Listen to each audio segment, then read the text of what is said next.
Olá, estamos começando mais uma videoaula. A videoaula de hoje fala sobre os diferentes tipos de migrações que nós temos no mundo, né? Então a gente vai falar aí dos diferentes tipos de migrações que nós tivemos ao longo da nossa história, tudo bem?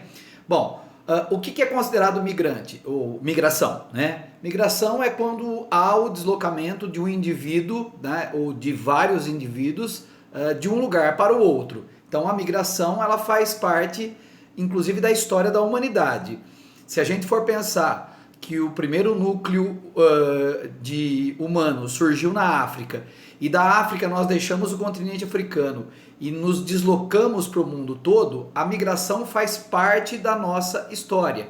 Então, nós começamos originalmente ali no continente africano e depois nós acabamos povoando praticamente, né? Salve algumas exceções, nós acabamos povoando o planeta Terra todo. Então, migrar faz parte da história do ser humano, faz parte da história das pessoas, tudo bem? Bom, quando a gente fala de migração, existem diferentes tipos de migrações. Uma das migrações mais comuns que a gente encontra é a chamada migração pendular. Esse nome migração pendular tem a ver inclusive com a questão do pêndulo do relógio. Lembra que o relógio, quando tem o pêndulo vai de um lugar, de um ponto a outro e fica se deslocando no sentido de vai e vem, vai e volta. Então a migração pendular é aquela migração que a gente faz diariamente, principalmente dentro de grandes núcleos urbanos, né? Principalmente de grandes cidades. Então a pessoa, para poder sobreviver, a pessoa para poder ganhar a sua vida, ela acaba se deslocando diariamente. Isso é muito comum em grandes cidades, como é o caso de São Paulo e do Rio de Janeiro, onde a pessoa ela mora num determinado local e ela é obrigada a se deslocar diariamente para o seu trabalho.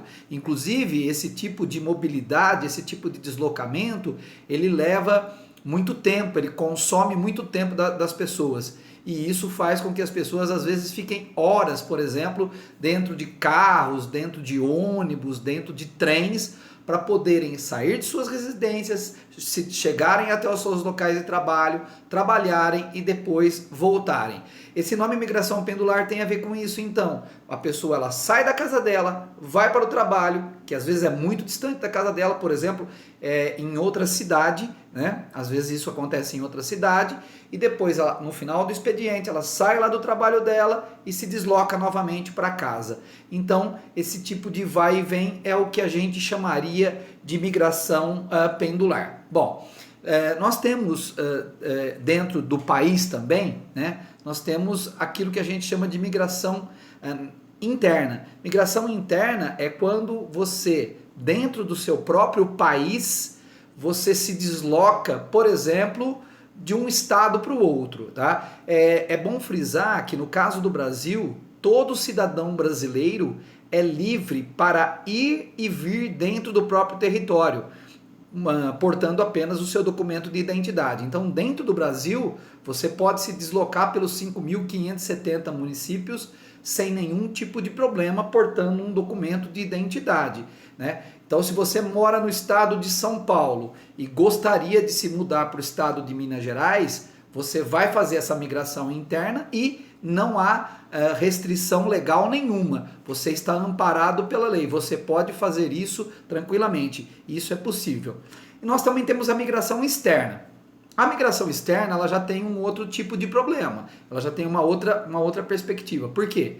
Porque a migração externa, dependendo do país para onde vai se deslocar, ou né, para onde as pessoas vão se deslocar, você precisa de um visto para permanecer nesse país.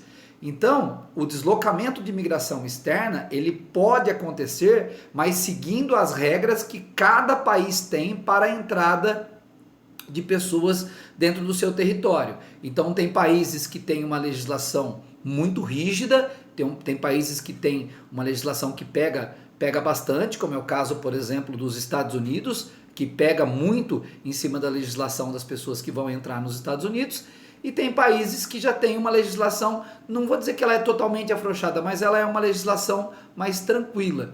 O Brasil nunca foi um país que teve muitos problemas para receber imigrantes. Nós nunca tivemos problemas inclusive sempre fomos receptores de pessoas ao longo da nossa história. Nós temos um histórico de ser receptores de pessoas ao longo da nossa história. Bom, em geral, quem deixa um determinado lugar, quem deixa, por exemplo, um país, ele é chamado de emigrante. Emigrante é quando o sujeito sai. Então, quando eu saio de um lugar, eu sou um emigrante.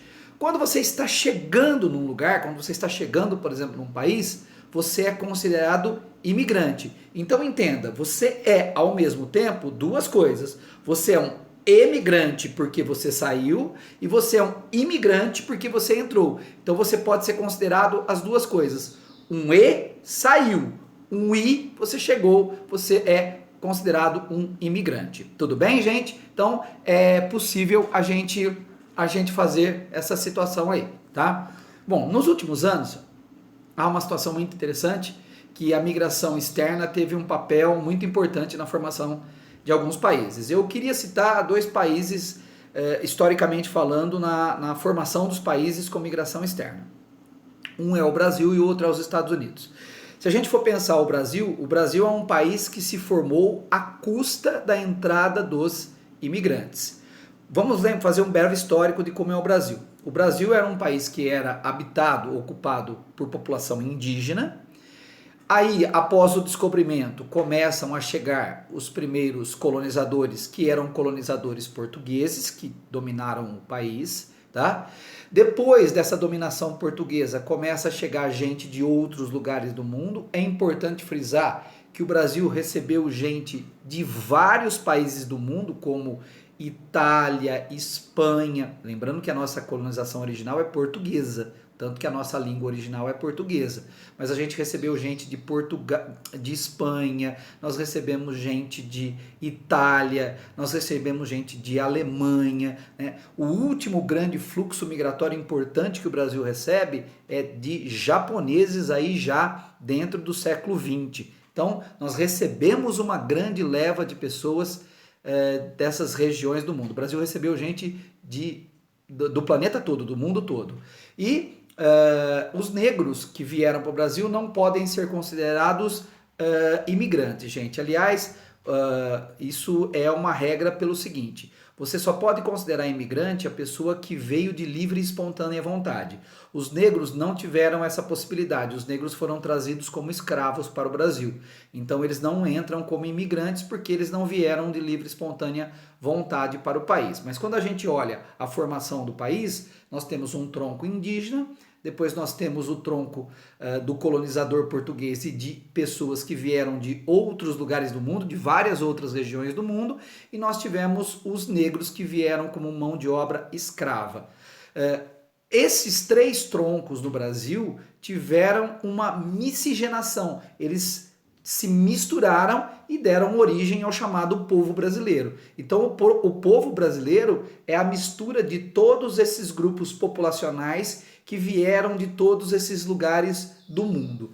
No caso dos Estados Unidos, né, os Estados Unidos também era um país ocupado por índios, né, que depois recebe o colonizador. A colonização dos Estados Unidos, vocês sabem, era de colonização inglesa, né? Os Estados Unidos foram colonizados por ingleses, e depois os Estados Unidos começam a receber gente de outros lugares do mundo também, como é o caso do Brasil, gente que vem da Itália, gente que vem da Irlanda.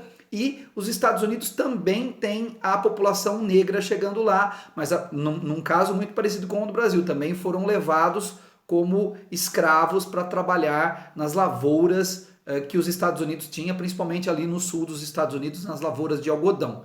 Então os Estados Unidos também têm esses três troncos: o tronco negro, o tronco do colonizador e outros grupos que chegaram, e o tronco dos negros que vieram, lógico, vieram também como escravos. Os Estados Unidos têm uma diferença do Brasil. Os Estados Unidos não teve a miscigenação étnica que o Brasil teve, não teve essa miscigenação nem com os indígenas e nem com os negros. No Brasil, essa miscigenação ela acabou sendo bem mais destacada, tanto que quando a gente olha as características da população brasileira, a gente vai ver os reflexos dessa miscigenação, por exemplo, com a população que se considera negra e descendente de que é muito significativa dentro do Brasil. Bom, da mesma maneira que a gente está falando que Estados Unidos e Brasil receberam pessoas, né, nesse sentido de fazer a formação do país, a gente também tem um histórico atual para falar sobre esses países. No caso dos Estados Unidos, se a gente for falar na atualidade, os Estados Unidos endureceu muito as suas leis de imigração. Por quê? Porque os Estados Unidos é um país rico, os Estados Unidos é um país que tem uma população superior a 320 milhões de habitantes, já tem essa população de 320 milhões de habitantes, e os Estados Unidos têm leis mais severas com relação à imigração, apesar que muita gente quer entrar nos Estados Unidos. Quem que deseja entrar muito nos Estados Unidos? Principalmente gente que vai ali na fronteira sul dos Estados Unidos, aonde existe uma fronteira de Estados Unidos e México. E o grupo que mais deseja entrar nos Estados Unidos são os mexicanos. Mas entenda, vem gente de toda a América abaixo, né, dos Estados Unidos para tentar entrar no território americano para tentar a sorte.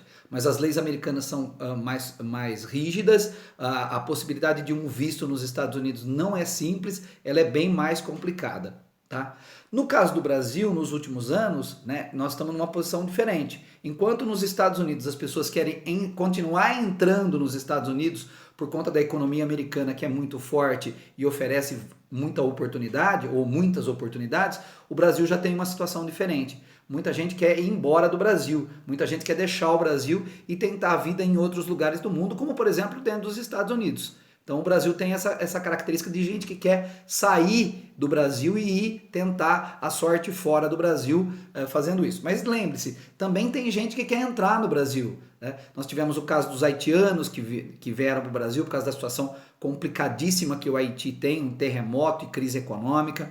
Nós também tivemos agora, nos últimos anos, agora mais recentemente, a entrada de venezuelanos que vieram para o Brasil, até por conta da ligação, da proximidade ali da fronteira do Brasil com a Venezuela, muitos venezuelanos entrando ali pelo estado de Roraima, inclusive gerando até problemas ali no estado de Roraima, pelo acúmulo de muitos imigrantes que estavam entrando. Então, fazendo um breve histórico sobre a imigração, é isso que a gente tem. Tudo bem, gente? Vamos parando por aqui, a gente se vê numa próxima.